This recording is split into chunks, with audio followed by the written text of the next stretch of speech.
if you're the Pittsburgh Steelers, what's the next step in practice? When you start to prepare for a game that's on Thursday, there's a certain schedule that you keep. And now that you move it out to Sunday, obviously, you know, Coach Tomlin, the standard is the standard, next man up, all of these cliches, but we're in unprecedented territory. So now it's redoing the schedule, understanding and trying to figure out who will be available for the Baltimore Ravens as you continue to push forward toward the game, and also keeping your team focused and not frustrated by this being the second time they've dealt with postponements or cancellations due to another team dealing with COVID-19 issues. And so for the Pittsburgh Steelers, it's about focus. And then on the Baltimore Ravens side, it's about getting as many people as you can back healthy, understanding the protocol, sticking to quarantine, yet still preparing for a game now moving forward, understanding who will be available to you. And again, you've got to give the NFL credit. Flexibility has been the key throughout the season, and they've shown it yet again here with the Thursday night game now moving it to Sunday.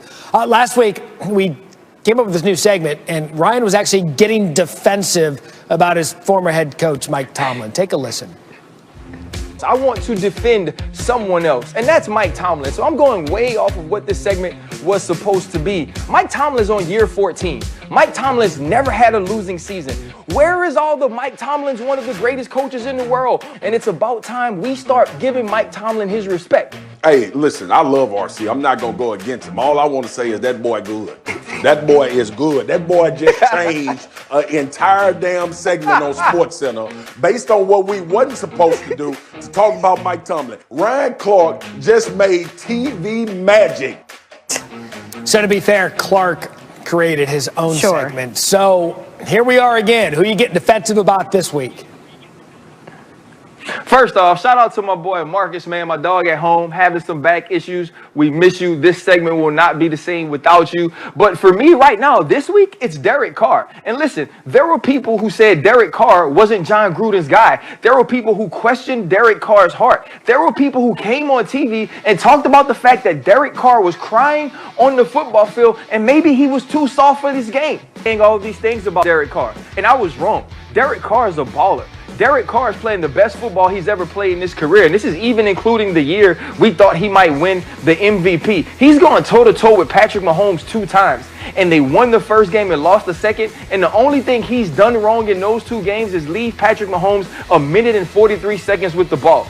Derek Carr has taken over John Gruden's team and made it his own. Whether it's the James Harden check, whether it's the Cindy Gruden check, it doesn't matter. Derek Carr is in control of it all. So we need to start talking about this dude as the Pro Bowler he's been this year, as the possible MVP he's been this year, and the fact that the Las Vegas Raiders are a team that nobody will want to play in the playoffs. And the main reason for that is Derek Carr. And so as people, I want to say I'm sorry, Derek, because I said all those things about you. And though I was right then, you have now proved me wrong. So I will defend you. You know what, RC, don't beat yourself up because the Raiders didn't pay Mark. This NFC East is pathetic. The NFC East shouldn't even be allowed in the playoffs. They don't have a chance. If the NFC East were not a collection of losing teams, but rather viewed in the context of being just one really bad team, they'd be the 2012 Jets. He ran right to the back, fumbled the ball. Are you kidding me? Or the 2008 49ers. Cannot play with them. Cannot win with them. Cannot coach with them. Can't do it. Or maybe the 2006 Cardinals, worthy of an all-time rant. They are who we thought they were, and we let them off the hook. The 2001 Colts. That's self-explanatory. Playoffs? Don't talk about it. Playoffs? You kidding me? Playoffs? I just hope we can win a game. Each of those teams had winning percentages the same or better than this year's collective NFC East. The division has a combined 12-27-1 record, the second worst for a division through Week 11 since the NFL merger in 1970. Your division is pathetic. They're so horrible, so embarrassing. On Thanksgiving Day, Dallas and Washington will play for first place. The winner, presuming there is one, will be 4-7 and occupy first place, at least temporarily. In fairness, 2 of the franchises, Dallas and New York, have lost their most feared offensive players to season-ending injuries. Dak Prescott. Bouncing out to the left across the 20. Oh, and he's hurt. Dak Prescott's hurt. And Saquon Barkley. Barkley is now down and hurting. Writhing in pain down there. While Philadelphia's Doug Peterson won a Super Bowl 3 years ago, the other head coaches in the division are all in their first seasons with new franchises. And the coronavirus pandemic cost each of them significantly. They lost all their preseason games that are so important to preparing teams and evaluating players. The quarterback situation is another issue worth noting. The Cowboys have started 4 different quarterbacks. Washington, 3. Smith throws and connects. Touchdown, Washington. Who would have guessed that Alex Smith would be coming off his first victory as a starter since suffering the fractured leg that jeopardized his career, and that he would have a chance to play Washington into first place in a nationally televised holiday game. It should also be recognized that the NFC East just completed its most successful week so far. With both Dallas and Washington winning on the road, the division was 2-1 in Week 11. The first time the division posted a winning record all season. It may have helped that the Giants were on their bye week, regrouping after first-time head coach Joe Judge fired his offensive line coach following a heated disagreement. Yes, things are indeed heating up in one of the worst divisions in NFL history. Ed Werner, sad but true. Majority of the NFC East is in a unique spot as the Washington football team. Giants and Cowboys all a half game back of first place in the division. Those 3 teams also in the mix for a top 10 draft pick next year based on their current records. Dan and Ryan back with us. If it was up to me, I legitimately believe the NFC East should give up their playoff spot to the NFC West. I think it's an absolute joke and an embarrassment to football. But the question is, Clark, who do you think wins this pillow fight? Hell if I know. Do you know? Like, does anybody want to win it? Do any of these teams look like they're capable of winning it? I think right now you have to look at the Dallas Cowboys and the New York Giants for the way that they've at least been playing recently and say that these are the 2 most competitive teams. But this fluctuates week to week. There's somebody that steps up and plays even worse than another team. And so right now, when I look at Joe Judge and I look at Daniel Jones, I kind of have more faith in them than I do anybody else. And then you take the last 2 weeks of the Dallas Cowboys and you say, hold on, maybe they can win it. This is obviously going to come down to the end, as I feel like the NFC East always does, but it's going to be a 5 or 6 win team that actually gets a home game in the playoff, which is a shame because this division is so bad. Dan, I know that you've had a chance to study the tape because you're looking at the division leader, the Eagles. A tie is what's putting them above the rest of the pack. They lost to the Browns somehow, right? They lost to the Browns, and now all of a sudden people are whispering, you've got Jalen Hurts on your bench, so maybe move on from Carson Wentz and give him a try. How would you respond to that?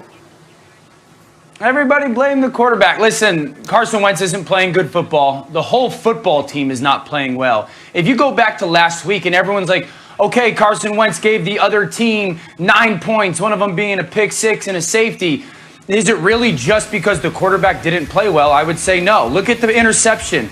You're going to have the route concept up top. They're going to try to get a little bit of a bubble fake with the play action shot. But really focus on the protection backside. That corner is going to trigger off, and that tight end wing should have number 4. That's who that corner is. Carson Wentz is staring at the receiver. Maybe he doesn't like it. Maybe it's a muddy picture. We all say, Carson, don't play hero ball. Well, that's exactly what he's trying not to do. He's trying to just kick this ball out to the check down. You get a one-on-one guy out in the flat. But since the tight end wing doesn't pick up the blitzing corner, that becomes a pick 6. Now you got an orbit bubble behind the quarterback, and you're trying to get another play action fake with the sail concept, reading those flat defenders. Now those flat defenders are going to widen, but this looping defensive end comes unblocked. He's going to split the quarterback's sternum in half. But Carson Wentz is seeing, okay, I've got a little bit of a window. Greg Ward, see it the same way as me. I'm going to take a little bit off this ball and throw it on your back shoulder. Just sit there. We have a completion. I got to get it out of my hands because that guy doesn't get blocked. And it almost becomes an interception. And it's like, well, everyone, the quarterback stinks. No, the receiver needs to see it the same way as the quarterback. The tight end wing, you guys pick up your protection responsibilities so the ball doesn't go flying in the air for a pick 6. So this is quarterbacking is connected to everybody. It's connected to our play caller. It's connected to the rhythm of that. It's connected to everybody else's performance. And that's what's struggling in Philly is he's not playing great, but everything around him is failing now as well. It's also connected to this segment because quarterback changes are exactly what happened in Denver on Sunday when Brian Flores benched Tua Tagovailoa for Ryan Fitzpatrick. Here was Flores speaking today, new on SportsCenter, about his quarterback situation. He's been fine. I think it's a little bit of adversity. That's never hurt anyone. He's fine. We did our normal Tuesday meeting yesterday. Went through the Jets. And, no issues. All right, so Dan, you went back and watched the tape. What did you think of the decision to pull Tua?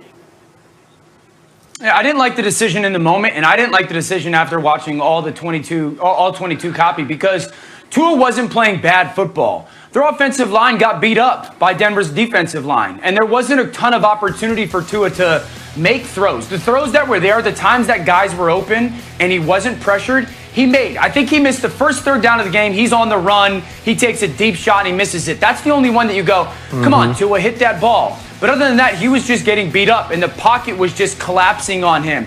And I didn't like it for this, Matt, because first of all, it's the first time that he faced adversity as a pro. It's the first time since he named the starter. So what does that tell your football team? Second of all, that situation is coming again. You know, what happens in 2 or 3 weeks if Tua is just playing okay, you're down 10 against the football team, does Tua have to play hesitant, thinking, oh, if I don't make this play or if I don't force this football to try to get a first down, then Ryan Fitzpatrick's coming in. And I did not like that. Now, Brian Flores has pressed a lot of the right buttons. I did not think this was one of them. Okay, we do have breaking news that we're getting right now into SportsCenter. Ravens and Steelers, which was set to be tomorrow night, the nightcap, the 8:20 game, Thursday Night Football, has now been moved to Sunday because of multiple positive COVID tests on the Ravens. We had mentioned this week alone, they've got 5 players who tested positive, 4 staff members. RC, just a few minutes ago, we talked to you about what would need to happen should this game happen tomorrow. Now that we know it's not, what is your thoughts on having to postpone this game to Sunday? Well, I mean, it's the right thing to do if it's for the health and for the safety of these players, and not only the players on the Ravens football team, but also the Pittsburgh Steelers. Listen, when you get into contact tracing and you get into incubation periods, these are still some things that we don't understand or we don't have a total grasp on. And so if the NFL isn't 100% sure that they can play this game or that they can put this game on and all of these players be protected as much as possible or as safe as possible, then they shouldn't play. And I'd rather them err on the side of caution. And that seems like that's what they're doing in this case. And it's the right decision. It's never going to be a wrong decision to wait and make sure you have all the information that all players can be healthy. We are up against it. Orlovsky, we'll get your thoughts on this coming up in just a bit. But again, the word that we've been using in sports since its return has been flexibility. We see that with the NFL this week. Gentlemen, we'll touch back with you in just a little bit. Sorts of worlds. It most certainly is, starting with the Ravens and Steelers. It was supposed to be played tomorrow, Thanksgiving night, the nightcap. But because of COVID issues, that game has been moved to Sunday. That's according to our Diana Rossini. The Ravens have 5 players and 4 staffers that are positive, including running backs J.K. Dobbins and Mark Ingram, and defensive starters Pernell McPhee and Brandon Williams. Much more on that still ahead. Some other top stories. Cincinnati came in number 7 of the first CFP rankings based on an 8-0 record. Looked like they'd go 9-0 Saturday against Temple, but that game has been called off due to COVID issues at both schools. The game is a no contest, and now Cincy isn't in a position, this was big, to schedule BYU on its open dates December 5th. More COVID news in the NFL. The Browns said today another player's tested positive for coronavirus. That's the 4th player in the last 2 weeks for Cleveland. Myles Garrett missed last week's game after being put on the reserve COVID list. He's going to stay there for Sunday's game at Jacksonville. The Browns had to shut down their facility for the 3rd time in as many weeks. And this happened just before we went on air at noon. Nick Saban, Alabama head coach, has tested positive for the coronavirus. According to the school, though, he's got very mild symptoms. Remember in October, Saban tested positive, received the 3 consecutive negative tests. This one was different. This was a PCR test. He will miss the Iron Bowl. Steve Sarkisian will coach this weekend. Here was Paul Feinbaum. It will obviously mean a great deal. He's arguably the greatest coach in college football history, Matt, but I don't think it's going to affect the outcome of the game. When we convened a couple of weeks ago for the Georgia game, there was a real concern that Saban's absence could cost Alabama that win. that was an Alabama team that had not progressed, especially on the defensive side of the ball. This team is playing better than anyone in the country, evidenced by the #1 ranking. And they've already been through this drill before. They feel comfortable. It's also the middle of the week where the game plan has pretty well been put in. And obviously they know Auburn very well. They lost to Auburn last year at Jordan-Hare Stadium. This comes on the heels of the first college football playoff rankings being released last night. BYU making its first ever appearance, coming in at 14, 9-0 record. ESPN's FPI gives them a 14% chance to make the college football playoff. That because of scheduling issues, that they don't have that tough of a schedule. Northwestern ranks 8th, first time it's cracked the top 10. Wildcats are 7th among Power 5 teams in total defense, allowing just over 300 yards per game. And Clemson, 3rd ahead of Ohio State, 30th week of the top 4 of the CFP rankings. The Tigers have ranked outside the top 4 just once since the start of 2015. So a look at the national champions under the college football playoff format. None of the past champions ranked #1 in the first release of the college football